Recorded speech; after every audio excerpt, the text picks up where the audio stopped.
Alright, episode number 9 is going to be a heavy load of news when it comes to You Think You Know Me on the 24th of January 2019. So let's get down to it. Obviously, the first and big news that is around the racing world that I wasn't really expected to talk about is in the NHRA. As Courtney Force, after 7 seasons and being the winningest female driver in funny car history, will retire, but will still be heavily involved in the world of drag racing. I, for one, wish nothing but the best for Courtney, and of course her husband, Graham Rahal, who I feel this is going to be the make it or break it season for him, as to whether or not he can be an elite driver with the likes of Scott Dixon, Will Power, and so on. Now, the big news, and kind of what I want to do on my channel as well, and I'll explain why in a moment. Brittney Zamora. You may have not heard of her, but for some local and regionally, especially where I'm from, the name is synonymous with Evergreen Speedway, which in my opinion should have a truck race again. But they got a bit of ways to go to get a truck series date if they want to in 2020 or beyond. So Brittney Zamora, she was part of the Kawicki driver development program along with Molly Helmuth. Now she's going to be driving for Bill McAnally Racing in the number 99 Enos Napa Filter Toyota, replacing Cole Rouse, who in my opinion is now the #1 free agent of the K&N West Tour. Zamora also won the prestigious Wendell Scott Award, the same one that Ryan Vargas won a couple years ago.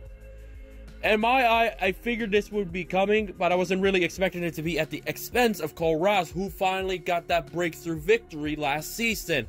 Rouse, by most people, will remember him as being the driver that got bumped by Hailie Deegan and Meridian en route to her first career K&N West victory. I think this is an interesting combination that McAnally is trying to do, to have 2 female drivers as teammates.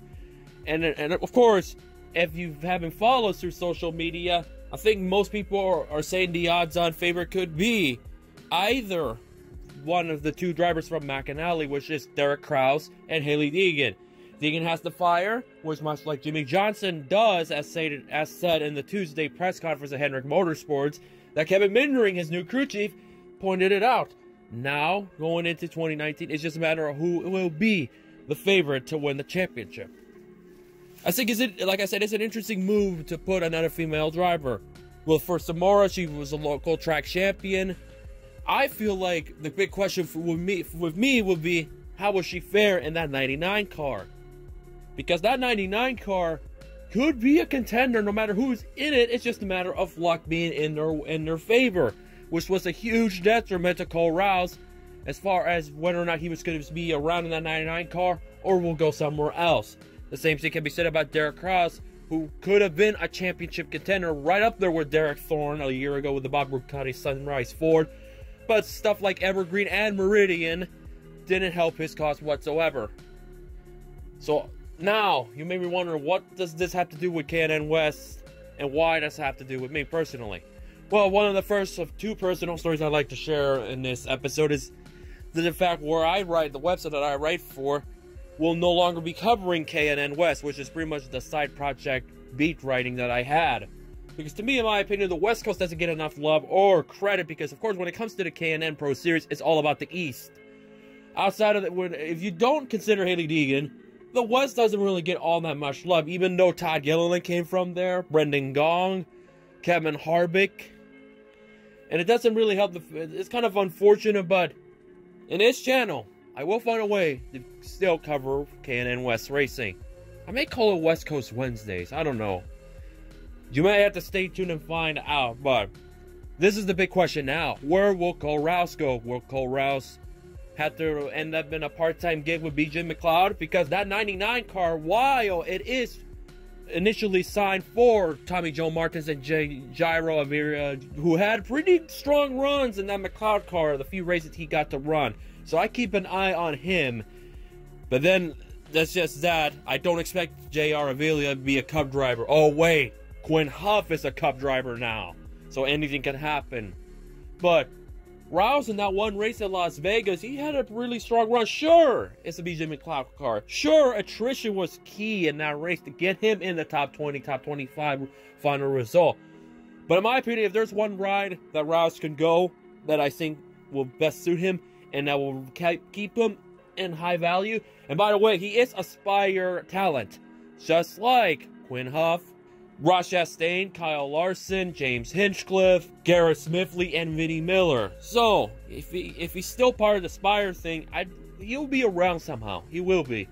I don't expect Cole Ross to be in Cup in that 77 ride that Huff is going to be driving, which also means the number 40 will be Jamie McMurray, and it will be under the Spire banner. It will not be a 77 in the Daytona 500. And a collaborative effort with Chip Ganassi Racing and Spire, McMurray will drive the 40. So more than likely, he started his Cup career in the 40. He'll end it in the 40. Good for Jamie McMurray. It doesn't really help the fact that there'll be one less entry in the Daytona 500, which makes it probably 41 up to no more than 42 instead of 43 to 44 in the Can-Am duels, which is what used to be called, is now currently known as the Daytona duels, and like the Xfinity races, the Daytona 300. Eventually, somewhere down the line, they'll have to have a sponsorship announcement, because it'll be weird calling it the Daytona duels and the Daytona 300, in my opinion. If it's called the Daytona 300, I'm going to call it the Permatex 300, if you ask me.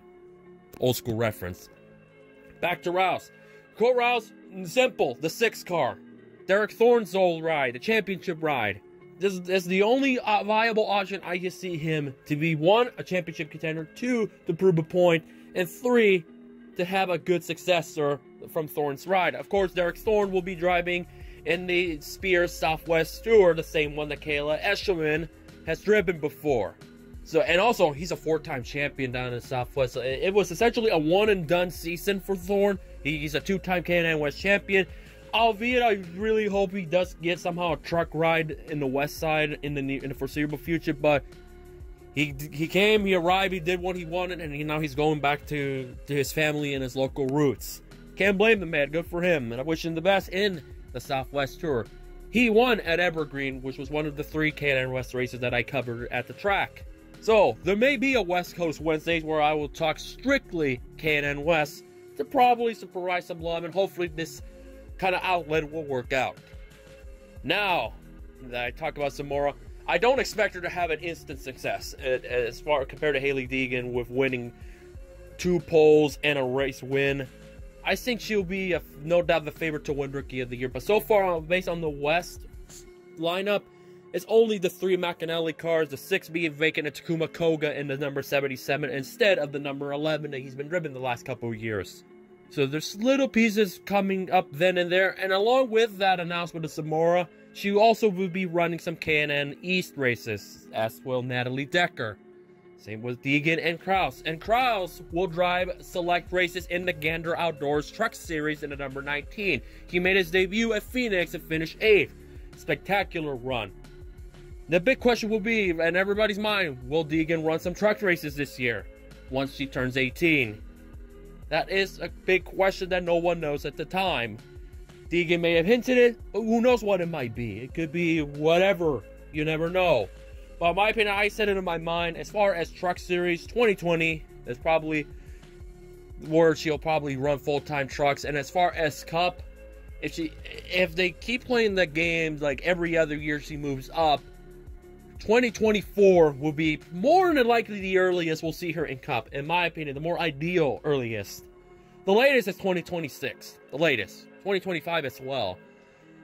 But for now, it'll be interesting to keep an eye on the McAnally female duels. Just like keep an eye on the quartet of the Caterpillar, Mike Meyershank, Heinrich Racing Squad of Catherine Legg, Anna Beatrice, Mona Di Sebastian, to name a few. It's not quartet, there's 5 drivers, excuse me.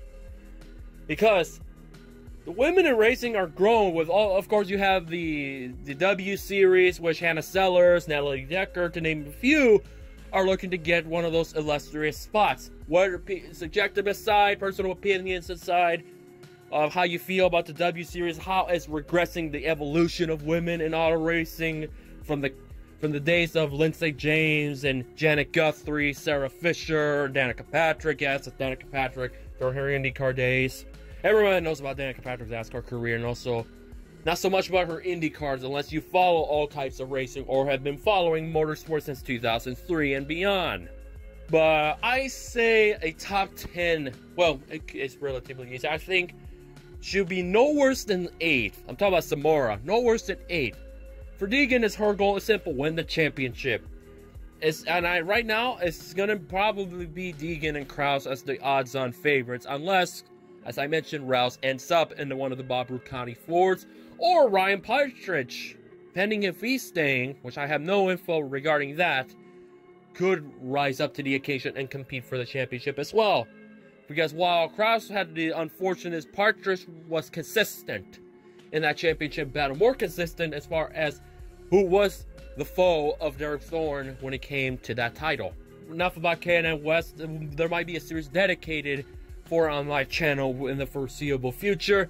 The season opener will be during the Cup weekend in Las Vegas at the dirt. Hopefully the dirt and the clay is smoother and not disastrous like it was the first time around. And no doubt, if Deegan will be the odds-on favorite, because this is her neck of the woods, the dirt racing stuff. And I would not instantly judge Zamora on that one. You probably have to wait till the next couple races, like Irwindale or the twin races at Tucson, before we can get a good idea as Zamora is cut out to be moving up the ladder. Now that we talked about that, let's move on to the NFL and why I call it ref ball relationships. The relationships is more something else about the personal story, but before I forget it, what series I'll be focusing on that replaced the K&N West when it comes to the website I write for. It'll be the Stadium Super Trucks. My goal, this is a shoot right away, my personal goal is to make the Stadium Super Trucks gain some buzz on a media level, on digital print, publications. Because Robbie Gordon has said Stadium Super Trucks is very popular. It has a strong social following, more than NASCAR, more than all types of racing. It gets a number of views. My personal goal is to put some buzz and be an exclusive an exclusivity form of providing Stadium Super Truck news. Because there's not a lot of SST stuff out there. Motorsport.com doesn't really cover it. Other websites barely do. For the website that I write for, I want to make that the home for Stadium Super Truck news. Outside, of course, the sanctioning body itself. They had their 2018 finale. Yeah, it's interesting how that worked. At the Race of Champions in Mexico, which Patricio O'Rourke had a really good outing. And as a matter of fact, he beat a couple Formula 1 drivers. There was one esport driver that drives the Sims and all that beat Luca Zagrassi. Keep an eye on those guys. Look at the F1 and Race of Champions Twitter to see how the E-Racer did, and also a local driver from Mexico, by the last name Guerra. Yeah, it's Guerra, not Guerra. Excuse me. But Race of Champions. In the first race, it was Race of Champions format. It's not like the beating and banging all 10 to 15 trucks battling it out, jumping to ramps on a road course. They ran it at the ballpark in Mexico, where the Mexican Grand Prix is held, at the Autodromo Hermanos Rodriguez circuit. The Foro Sol, that's the ballpark. They ran it in the ballpark. It's a Race of Champions format. It's like Monster Jam, how they have one-on-one battles and then go on a bracket. Robbie Gordon defeated Matt Brabham in the finals. Brabham won the Stadium Super Truck Championship of this season that's just concluded. After losing the title by 1 point in the 2017 season, Brabham is now the top guy in Stadium Super Trucks. Which, the following day, he studied his homework, he did what he needed to do to beat Robbie Gordon, and he beat him in the semifinal round, which had him facing Jeff Hoffman in the finals. The Hoff had a perfect run. The Hoff did everything right. Then coming to the fourth and final lap, he knocked over some cones, and while he crossed the line at first, SST and the Race of Champions officials gave him the 5-second penalty while he was doing burnouts. Therefore, Brabham won the series championship and the second race to end an incredible season, his 6th win of the year. And now he'll be going, whichever may be the season opener, at the very moment it is Texas Motor Speedway in late March. Which in my opinion should have probably stayed in June, but hey, Gordon's vision is that more people will probably be at a NASCAR race than IndyCar. But it really messed up my motorsports weekend schedule that I had in mind originally back in November. And of course, the other one that has been announced is Long Beach. Of course, we probably expect like a Belle Isle, Road America to return, and additional dates will be added. There will be an announcement. Once the official schedule has been announced, I will be providing that for you on You Think You Know Me. Just as long as I make sure I write it down. Now, NFL. Here's the thing. Seahawks number 1. Falcons has been my number 2 team, with a soft spot for the Oakland Raiders. I don't like the decision of them going to Las Vegas, in my opinion. It's just I don't get it. For Las Vegas, it should have been just an expansion, but hey, it is what it is. It's the NFL. But when it comes to the NFL, NFC Championship, New Orleans. I just knew the fact that the moment Drake posted that photo with the shirt with all 4 teams on there, notice on the bottom the Saints logo is crooked. To me, I said, yep, they're losing. They're losing. Drake curse is real. They're not winning. I just knew it was the omen.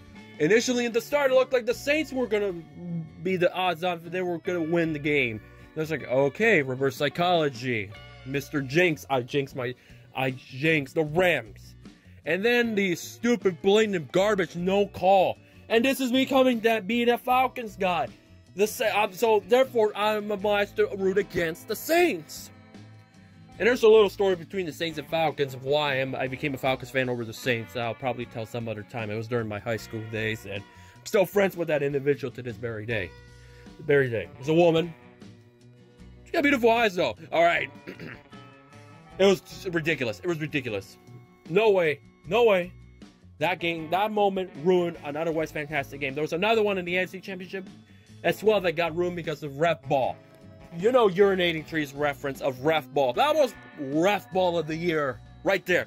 Give it to them. Forget the Cowboys-Seahawks wildcard game or what's roughing the passer. It's not what's a penalty. What warrants a penalty? And Roger Goodell has that power to say, all right, they blew it. We're gonna replay it. Because, hey, look, the NBA have done it before. They've done it before. They replay certain stuff. I think it was like a game with the Miami Heat a decade or so ago with Shaq in it. And Dwayne Wade, of course. But there's only Goodell's power. Do you think Goodell will do it? Probably not. So the Super Bowl the Super Bowl is tainted for that. The Saints are. There's even reports out that the Saints will refuse to air the Super Bowl 53. Instead, they'll air the one where they buried the Indianapolis Colts. And I'm still angry with Hank Basket over that play. Same with Peyton Manning. But hey, when it came to the Super Bowl with the Seahawks and the Broncos that Peyton Manning led, oh, it was forgotten. I felt bad for Peyton Manning for that play. That'd be absolute garbage. Especially it was right out of the gate, no less. And then boom, Seahawks did their best. Tampa Bay Buccaneers over on the Denver Broncos, which, yeah, Seahawks won. So I was a happy man. Ate too many pizzas that day. Anyways, but yeah, it's ridiculous. It's unacceptable. Yeah, and the Rams, they're on the NFC West, so I was not really too keen for the Rams, even though I do like Todd Gurley. The fact that I saw Todd Gurley bury the Seahawks single-handedly, murder them in front of my eyes while I used to work at the stadium, showed me that, like, this guy's the future. You gotta stop Todd Gurley. You have to. They did. He struggled horrendously in the NFC Championship game. But yeah, the Rams are in. Black Flags Matters, rejoicing it. For me, it's this crock of horse that the Saints got robbed that way. I know someone that is a huge Saints. I know a couple people that are a huge Saints fan. One I knew through the wrestling world, and another one in the racing world, who's also a fellow staff writer for the website I write for that primarily covers IndyCar and IMSA. He has a new YouTube channel, by the way. I'm probably going to put it up right now with a little click. Give him a subscribe. Little shameless plug. He's excellent. He's a hell of a worker. He's been in the IndyCar journalism side for a couple of years. Well respected, well credited. Deserves all the subscription. If you want to hear racing news in that world, like IndyCar, IMSA, and so on, this is your guy right there. Of course, I'll be talking about those other stuff, but I'm going to like to keep it short and condensed. He keeps it short and sweet to the point. I have a long platform format. But then the AFC Championship game, Mahomes versus Brady. That interview that Tom Brady gave where he said, like, everybody thinks that I suck and we shouldn't be in there. We don't have it anymore when they beat the LA Chargers. I almost wanted to say San Diego, but force of habit stopped me from saying it. The Patriots, third year in a row, becoming the third NFL team to make it to the Super Bowl for at least 3 or more consecutive years, joining the Miami Dolphins in the early 70s and the Buffalo Bills four-peat, which they lost all 4 of them. And also, when you consider they made it to 4 out of the last 5, and the only team that has stopped that trend is Peyton Manning. And also, going back for a certain number of years, can you name the NFL quarterback on the AFC that made it to the Super Bowl that is not Tom Brady, Peyton Manning, or even Ben Roethlisberger? Give you a second. Lamar Jackson replaced him, and Lamar Jackson more than likely is going to be the starting quarterback for that aforementioned team. Joe Flacco. Remember Joe Flacco made it to the Super Bowl and won? Oh, you probably don't remember because all the people remember about that was Beyonce blowing up the fuse, and then the Shield and the Undertaker decided to interfere in that football game. And then Colin Kaepernick proved that Alex Smith should have started that Super Bowl in my book, or Alex Smith should have made a play in that Super Bowl because this was Alex Smith's team, god damn it. Joe Flacco, Baltimore Ravens, when they beat the 49ers. That's the reason why I'm not a Kaepernick guy. Because of that decision that they replaced Alex Smith. The moment he got hurt, the 49ers gave up on him. Smith ditched the Niners and went to Kansas City and then Washington before he had the horrific leg injury. I was really happy for him that he was having success at last, without the system messing him up or so on and so forth. Because he was at one point going to be a bigger bust than Jamarcus Russell. He's right now in that Vince Young category. Is he a bust or not a bust? Just like in my opinion, Tom Bodine is a bust to me, and Ron Hornaday a mega bust. When we're talking about Cup and Cup only. See, most people don't get it. Tom Bodine was a ping-pong hot potato in NASCAR. Gets so many Cup opportunities, tanks it so hard that he goes to the Busch Series and does really, really well. Then goes back to Cup. Okay. I'm going way too past the allotted time that I would like to talk. So yeah, Patriots made it to the Super Bowl for the third straight year. Not even the Arrowhead Stadium crowd could have stopped Tom Brady with the laser lights, the green one. It's like, we're still talking about laser light interference? Come on, man. I opened like those LED lights that has strong power, and I saw a huge dot when I closed my eyes for about 5 minutes. Don't put lights near you, especially LEDs or lasers or whatever of any kind, because it will hurt your eyes. It will cause like a big dot or so on. It is interference-ful. Man, people hate Tom Brady. But I just knew that interview that he gave after beating the Chargers, Patriots were going to win. They were. It was a heck of a game. And people are complaining about the coin toss. It's like, hey, people complaining about it back when the Seahawks beat the Packers and that comeback of all time. The greatest of all comebacks, in my opinion, in the history of Seattle sports. Number 2 to the obvious number 1, the ALDS, Yankees, Mariners, Edgar Martinez. And they allowed Griffey to go home, and boom, they made it to the ALCS, only to lose to the Baltimore Orioles, if I recall correctly. Baltimore Orioles in '95, I think so. Edgar Martinez is finally in the Hall of Fame. That's all that matters. The biggest win of the Mariners in 2019, because I've already said it many times, I have no confidence that this Mariners squad will do well in 2019. They're not going to be like Houston. They're not going to be like Oakland. They've had many rebuilds after rebuilds after rebuilds, and they tanked it, or they failed, or they choked it in the summer stretch, that they pretty much have a bunch of nobodies and young, raw, talented, high prospects. Fingers crossed by 2022 we'll be up there again, probably more than likely only to blow it once more. But yeah, I'm happy that Edgar finally made it to the Hall of Fame. Along with him is Mariano Rivera, the first unanimous Hall of Famer. My opinion should have been Ken Griffey. But hey, I led to the conclusion that I think some of the writers that make the votes for the Hall of Fame say they're obviously going to go in. I need to support someone that really deserves to go in, that deserves more credibility and should be in. It's kind of like that. I feel like the same thing can be said about Jeff Gordon when he's going to be inducted this next Friday. Gordon was a heavy contender, being the first unanimous Hall of Famer for the NASCAR. But then he came up, he didn't get 100%. Because, of course, it's only 5. You can only select 5 out of the 25. But as again, some people felt like he's gonna be in. Why put another vote on him? I need to put a vote like at a Buddy Baker, which in my opinion should be the heavy favorite going into the Hall of Fame next year. But then again, we got a couple more coming up, like a Tony Stewart, and then the great debate: is Carl Edwards a Hall of Famer? And some people say about Casey Kane. No, Kane had a really good career considering the rookie classic he was in, and how he was able to outshine every one of them when nobody expected him to outshine every one of them. But yeah, Mariano Rivera, 100%. Number 42, Enter Sandman, the ultimate closer of all closers. One of the few people that the Yankees haters could actually respect.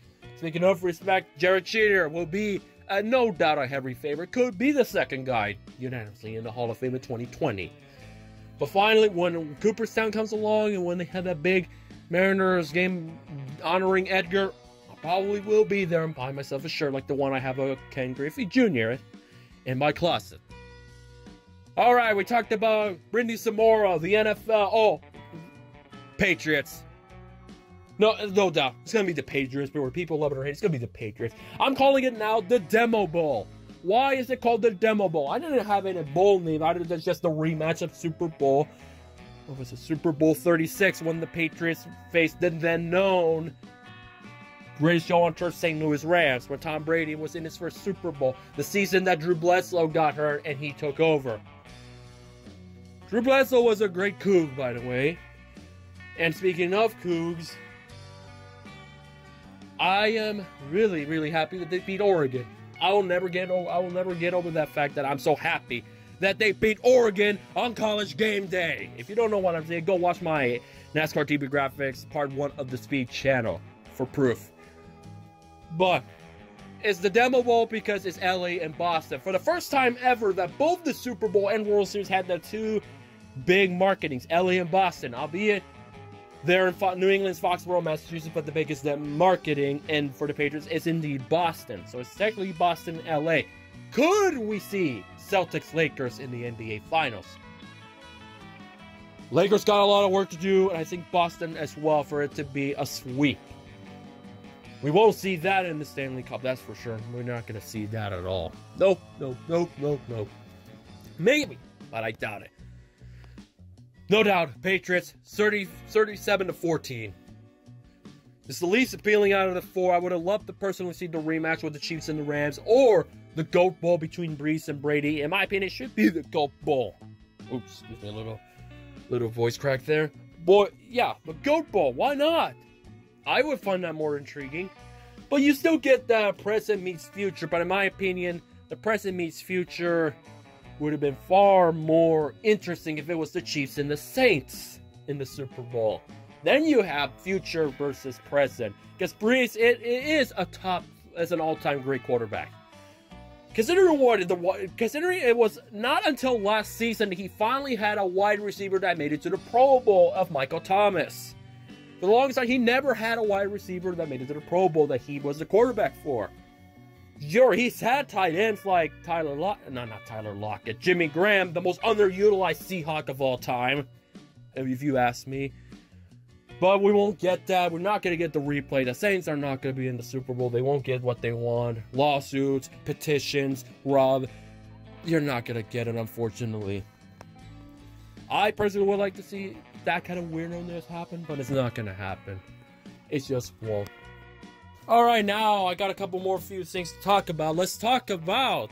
First, let's get the Harvey out of the way. They've expanded their schedule. They're going to be running a couple more races, and we get to see the beautiful livery that is the shiny purple, pink, black machine. I'm looking forward to see how Jack Harvey does with more races on his lineup. I think he'll just get better and better. Shank has something going. And no, I'm not talking about Shank from Ralph Breaks the Internet, which in my opinion... Gal Gadot or Brie Larson. Give me Gal Gadot. There. I solved that debate in a heartbeat. But it's good to see that 60 car back. Carlin Racing will have Max Chilton back on a full-time lineup with the 59 Gallagher ride. It will still be that combination. But on the other side, Charlie Kimball has been demoted to a part-time driver. which is kind of unfortunate for Kimbo, but with a part-time schedule, could he actually do really well? And maybe they'll put some effort and more focus in the Indianapolis 500, which in my opinion, Kimbo is a vastly underrated Indy 500 racer. He has done really well in the 500. So hopefully, with this part-time lineup, it will help him more than anything to probably get Carlin Racing to be one of those teams like Panther a decade ago that will have strong Indy 500 efforts. Because if you remember, a decade ago, Dan Weldon and Panther were really good. Sure, they were the right place, right time. They got runner-ups in multiple seasons, and then 2011, they went with J.R. Hildebrand. They and you know the rest of the story with Panther, J.R. Hildebrand, and Dan Weldon in 2011. I don't need to explain it to you. If you need to go watch the finish if you don't know what I'm talking about. It's just one of the more sentimental feels about the IndyCar series, especially considering the circumstances that would later happen in that October 16th afternoon in Las Vegas. Which, in my opinion, every time I think of Vegas, I think of turn number 1. It will never go away. And maybe one day I will discuss what October 16, 2011 means to me, and just as a racing fan, and also just in life. But yeah, so the lineup for Carlin will remain the same, except it will be Kimbo on a part-time schedule, Chilton full-time, Jack Harvey's schedule will be expanded. So there's that. Rolex 24 will be this Saturday. There's so many stories. I already talked about the all-female group with the Catherine Legg and so on. It's Alex Zanardi's big return on North America soil. How he'll do. It's just, well, no matter what he does, he's living it. He's doing great. Alex Zanardi is one of those racing drivers that has a personal hero of mine. Through perseverance, adversity, everything he has gone through. How can you not like the man? He's just a racing gem. He's a racing gem in my book. That hopefully one day, if I ever see Zanardi, I'll thank him for what he's done, not just in racing, but just everything that he's put his mind into since that horrific record in Germany in 2001, days after 9/11. And also, NBC will be covering, they have their all-star lineup where the IndyCar, IMSA, and NASCAR all join forces to do their stuff. AJ Allmendinger and Townsend Bell, who will both do double duty, the commentary and run the Rolex 24. It's going to be an interesting one for sure. If time permits, I'll definitely be watching. In the Chili Bowl, Christopher Bell did it again. He beat Kyle Larson. And it was safe to say that Kyle Larson, the Chili Bowl, and Kyle Larson is the equivalent of Dale Earnhardt in the Daytona 500 and Michael Andretti in the Indianapolis 500. It doesn't matter when will he finally break through. Earnhardt took him 20. Andretti never did won the Indianapolis 500. Talk about Michael. There's so many. It's just a matter of time. Yes, and remember, he said the Chili Bowl is far more important than the Daytona 500 to Larson. No, you should not criticize him for it. For a dirt racer, sprint car driver, Chili Bowl is pretty much everything. It's right up there with the Knoxville Nationals to a lot of racers. You want to win it. You have to win it. Look at Brad's win when he won it. And compare the road that he had to go through. It's just being look at his NASCAR career compared to his dirt career. His dirt career revived him.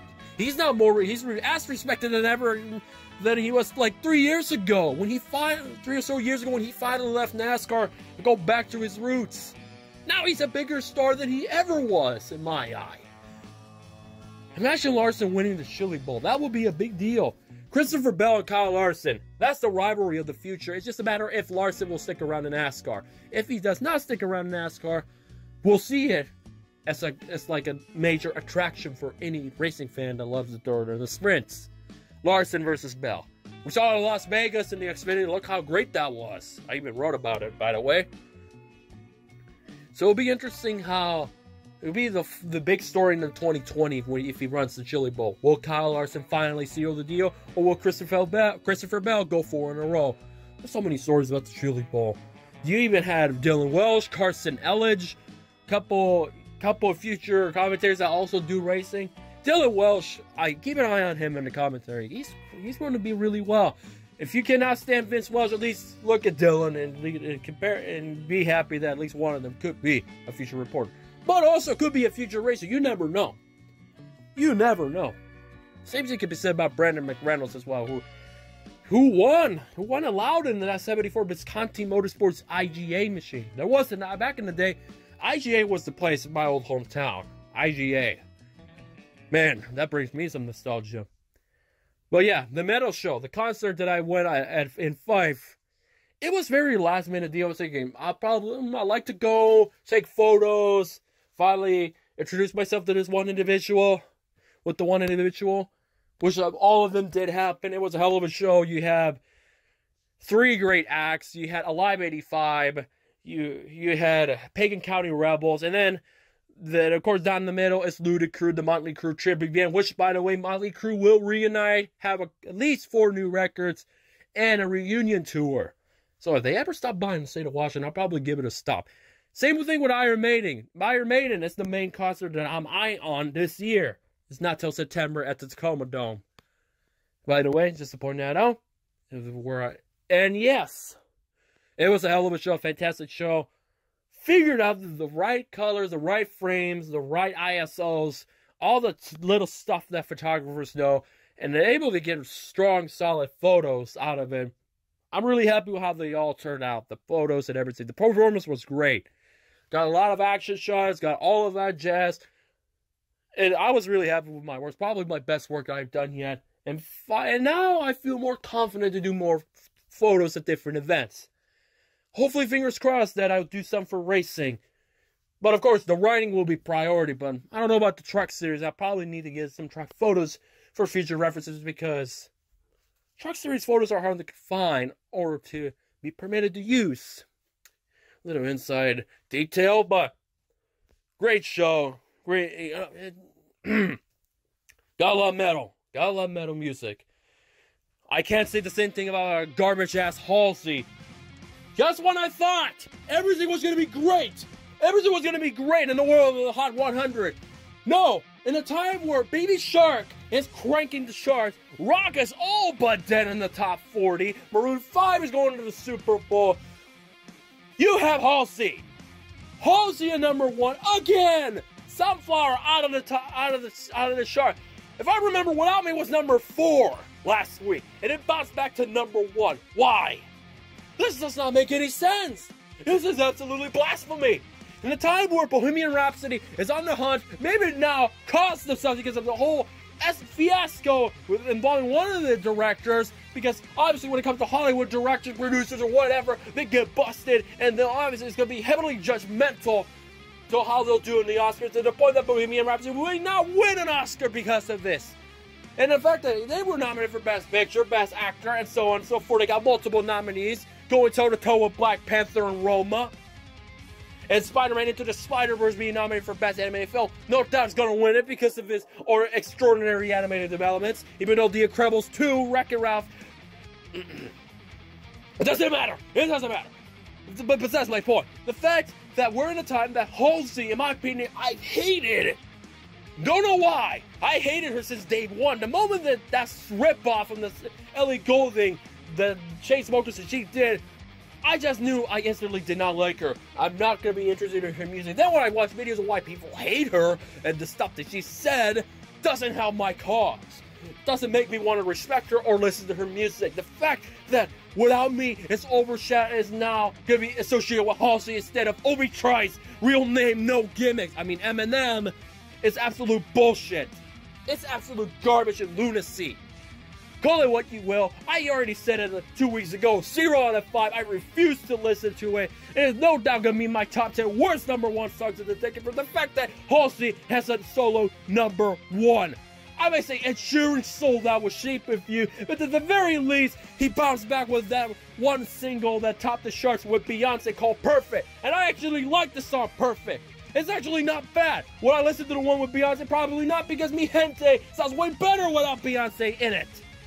I may be a little bit carried away, but the matter of fact, that Halsey is #1. It's absolutely ridiculous. It's absolutely ridiculous. Sunflower is actually a well-composed song. No doubt Post Malone's best record. No doubt, Post Malone's a boring motherfucker when it comes to #1 records. And this guy was in Moscow a couple years ago. In 2017, I might add, but at the time of 2017, I've already graduated and struggling to find myself and where I need to be. But there's no doubt in my mind, the fact that without me, it's going to be more associated now by Halsey, who in my opinion is a ripoff of Miley Cyrus. Maybe a little bit outlandish to say, but I can't with Halsey. Cannot. The moment, if Sunflower bounces back to be #1 again, or some other record takes it off to #1, oh, and heaven forbid, it ain't gonna get any better. 7 Rings could be #1 next week. 7 Rings, the only thing I will ever associate with 7 Rings is Petty, Earnhardt, Johnson, Schumacher, Gordon. Okay, the Gordon one is a little up for debate in my opinion, but anyways, it ain't gonna get any better. Give me Twerk as #1. For all I care, give me Twerk as #1. 7 Rings, I just heard a little snippet, it sounded terrible. Absolute terrible. Ariana and #1s do not mesh well at all. Thank you, next. Trash. If Baby Shark ever becomes #1, I will laugh and laugh and laugh to my dying day. The fact that Baby Shark could crack #1. The fact that Baby Shark even sharded is amazing. And now that, my friends, is a shoot. Without further ado, put Sunflower back to #1. Hashtag respect Obi Trice for the very few that bother to watch my shit. Because music as I know it is absolute dying. Listen to the indies. Listen to rock and roll. Because the stuff of back in the day outvalues all of them that are topping the charts. Just like the city of New Orleans, I feel robbed to even cover the Hot 100 on a weekly basis. The fact that #1 in garbage and #1 in excellence could be a thing is the reason why I've become insane and harsh in the world of music. Now, my friends, it ain't gonna be pretty when I reveal my top 10 worst songs that top the charts of the 20 teens and so on. You may not like it, but hey, we all had different tastes. C'est la vie. Respect the Sunday. Halsey is trash. All right, let's wrap it up on a good note. I know I wanted to keep it short and simple, but there's been a lot of stuff that's going on. But why is the title "Ref Ball"? Relationships are hard. Because to me, when I have personal relationships, it kind of feels like a little ref ball, where it's like you either blow a possibility of being in a relationship, or you just have the guts to say that you have feelings for the individual. There's a movie called Polly that talks about it, where Misha talks to Polly about how he liked this woman, but he couldn't say it. He couldn't say it because of fear of rejection and failure. And then on the wedding day, that aforementioned woman, she told Misha, the guy, the Russian protagonist that tried to save Polly and get him back to Marie. That woman told him that she had more feelings for him than the one he would end up being married. I've been in that position. I feel like I am in that position, and I fear I could be in that position. Because there's this one woman that I felt like I should have said something, but I pretty much blew it. Billy Madison on repeat. And based on my history with relationships, the one that I like ends up with someone else, they get married shortly thereafter, or relatively there after a while. One in particular, I got over. We're still the bestest friends in the world. There's one I simply cannot. I'm only getting better at it now. But at the time, there was one I just couldn't. And this was too sudden, because I was thinking, why am I all of a sudden interested in this woman that I used to not really care for, or didn't really get along for the fact that I was just an egotistical bastard at freshman year? I don't know, hormones, preference changes. But the truth of the matter is, if you're stuck in a box, if you're stuck in a position where you don't want to interfere on a relationship, but you just want to still build momentum. If you actually like the individual, don't be shy about it and say it. Don't be like myself in that regard. Eventually, I will have to admit the fact to one or two individuals that I had feelings for. And if they say no, and if they're taken, hey, there's other fishes in this world. At this moment, I can't go rock bottom. I cannot. I already been rock bottom. I can't go back. I don't think I'll ever go back. So it's just open up and just be admitful. Otherwise you'll be like me, who blew it. The referee to the woman being the New Orleans Saints. Just be open. And there's one that was damaged for a while for unknown reasons. It's slowly getting better. My goal is just to keep the momentum going. And keep it going, because it's been 2 to 3 years of unknown animosity. The fact that it all came down to just saying the opening up, just say the fact, like, be like an Undertaker in terms of, like, if you see something that's just absolute bullshit, just open up and say it. Put them in the corner and let them know. Otherwise, get your tape wrapped, talk to the person, and just say, look, get a look into your mirror and look at yourself, and you're saying this to yourself. You're absolutely not what you say you are. Don't degrade yourself that badly to just say yourself that. Eventually you'll get better at it, but don't say something outlandish that will not compete with my system like trash, because you're not. Something went on those lines, I pretty much said. And now for all of a sudden, we're better? I hope. It's relationships is just super weird. It literally is weird. And with that, I'm gonna end it right there on the note. Just be open. Just when you feel like you need to say it, just say it. Rejection may happen, but hey, it's not the end of the world, and I hope it's not the end of the world, because there's other people. Maybe eventually they'll understand, and maybe they'll be more open to it. You never know. Anything can happen. Expect the unexpected. Just don't blow it. Because otherwise, sometimes, depending on your luck, if you blow it, if you didn't say it, it will be too late in the long run. That will do it. You think you know me. I know this was an emotionally driven second half, and long-winded, and also very informative first half, but hey, you think you know me is unscripted and unfiltered, whatever's on my mind or whatever I have in mind to talk about, I go full force. Jumping Jeff Farmer style, except more coherent than he was.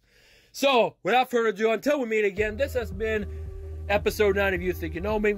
As I said, always and always, if you want to follow my journey, if you want to follow my career in life, Twitter, Instagram, you see on the screen, give it a look, give it a follow. If you want to know more about myself and why it's called You Think You Know Me, those are the 2 outlets, especially when it comes to the racing season. So, this will do it. And until next time, I'll catch you all guys later.